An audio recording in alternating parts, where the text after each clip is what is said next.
नमस्कार। आज बात करते हैं उस चीज की जो हमारी पूरी डिजिटल दुनिया को संभाल कर रखती है, यानी कि हार्ड डिस्क ड्राइव। चलिए इसके अंदर झांक कर देखते हैं कि आखिर इसमें ऐसा क्या खास है। सवाल तो बहुत सीधा साधा लगता है ना। पर इसका जवाब वो तो इंजीनियरिंग और फिजिक्स के एक कमाल के संगम में छिपा है। तो चलिए इस सफर पर निकलते हैं और पता लगाते हैं कि हमारे एक छोटे से क्लिक के पीछे आखिर होता क्या है। देखिए, बाहर से तो ये बस एक मेटल का बॉक्स ही लगता है, लेकिन इसके अंदर अंदर तो डेटा को स्टोर करने और वापस ढूंढने के लिए एक बहुत ही कॉम्प्लेक्स मैकेनिकल डांस चल रहा होता है। और आज हम ठीक इसी डांस को समझने वाले हैं। तो हमारा आज का सफर कुछ ऐसा रहेगा। पहले देखेंगे कि बॉक्स के अंदर क्या है, फिर समझेंगे कि डेटा स्टोर कैसे होता है। इसके बाद कनेक्शन केबल्स पर नजर डालेंगे, डिजिटल मैप को समझेंगे और आखिर में देखेंगे कि कंप्यूटर स्टार्ट कैसे होता है। तो चलिए शुरू करते हैं। सबसे पहले बात करते हैं हार्ड ड्राइव के फिजिकल पार्ट्स की, मतलब उन चीज़ों की जो असल में हमारे डेटा को संभाल कर रखती हैं।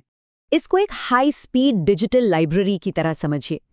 ये जो प्लैटर्स हैं वो समझ लीजिए लाइब्रेरी की मंजिलें हैं। स्पिंडल उन्हें बहुत ही तेज रफ्तार से घुमाता है, और ये जो एक्चुएटर आर्म है वो एक रोबोटिक लाइब्रेरियन है, जिसका रीड राइट हेड बिल्कुल एक उंगली की तरह सही किताब यानी हमारे डेटा को ढूंढ कर पढ़ता है। और जब स्पीड की बात हो रही है तो मजाक नहीं हो रहा। जरा सोचिए, जो हाई परफॉर्मेंस सर्वर ड्राइव्स होती हैं उनमें ये प्लैटर्स 1 मिनट में 15,000 बार तक घूम सकते हैं।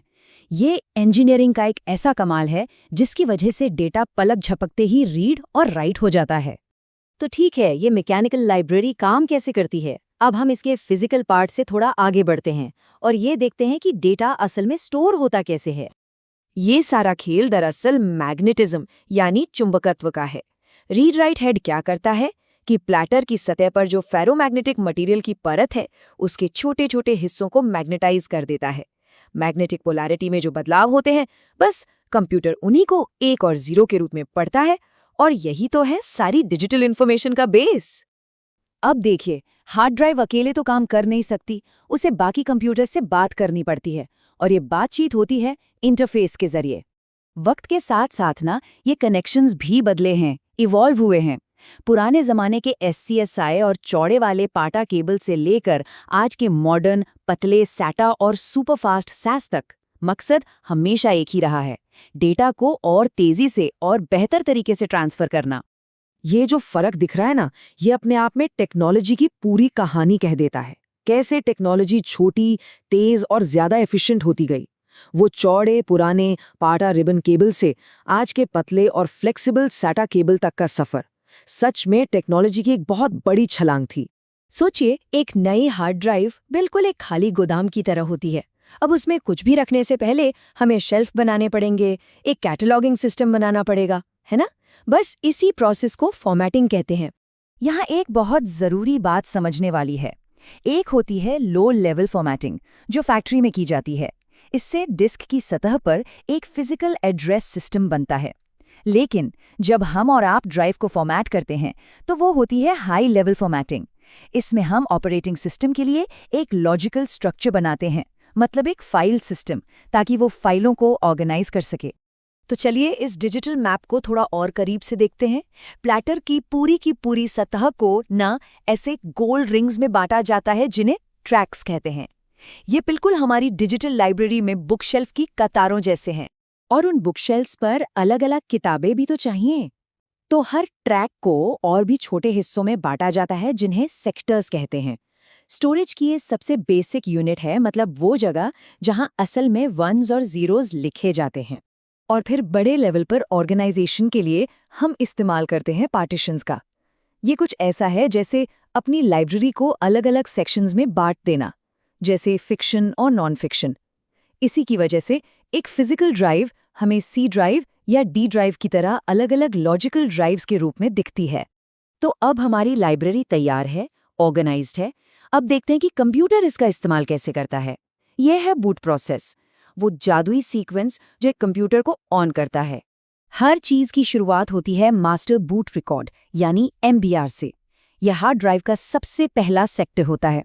इसे ऐसे समझिए जैसे लाइब्रेरी के गेट पर एक डायरेक्टरी रखी हो। ये कंप्यूटर को बताती है कि पार्टीशंस कहाँ हैं और ऑपरेटिंग सिस्टम को लोड करने का प्रोसेस कैसे शुरू करना है। ये पूरा प्रोसेस ना एक बहुत ही सटीक कोरियोग्राफी की तरह है। पावर ऑन होती है, बायोस हार्डवेयर चेक करता है, फिर वो बूटेबल ड्राइव को ढूंढता है, एमबीआर को पढ़ता है, बूट लोडर को चलाता है और आखिर में वो ऑपरेटिंग सिस्टम के दिल यानी कर्नल को कंट्रोल सौंप देता है। लेकिन वक्त के साथ एमबीआर की कुछ कमियां सामने आने लगीं, खासतौर पे ड्राइव के साइज को लेकर। ये 2 टेराबाइट से बड़ी ड्राइव्स को हैंडल ही नहीं कर सकता था। तो इसी प्रॉब्लम को सॉल्व करने के लिए आया जीपीटी यानी GOID पार्टीशन टेबल। ये मॉडर्न है, बहुत बड़ी बड़ी ड्राइव्स को सपोर्ट करता है और तो और इसमें सेफ्टी के लिए एक बैकअप भी होता है। इसीलिए आज के सिस्टम्स में यही स्टैंडर्ड है। और ये सारी कहानी हमें यहीं ले आती है। बूट प्रोसेस का जो आखिरी मकसद है वो है ऑपरेटिंग सिस्टम के कर्नल को लोड करना। कर्नल ही वो मेन प्रोग्राम है जो हार्डवेयर और हमारे इस्तेमाल किए जाने वाले सॉफ्टवेयर के बीच हर चीज़ को मैनेज करता है और कंप्यूटर को एक यूजफुल टूल बनाता है। तो अगली बार जब कोई फाइल सेव की जाए तो ये सोचना दिलचस्प होगा कि कैसे एक छोटा सा क्लिक घूमती हुई डिस्क पर एक मैग्नेटिक फुसफुसाहट तक का सफर तय करता है। ये मैकेनिक्स, फिजिक्स और लॉजिक का एक पूरा ब्रह्मांड है, एक कॉम्प्लेक्स डांस जिसे हम रोजाना इस्तेमाल करते हैं पर शायद ही कभी इसके बारे में सोचते हैं।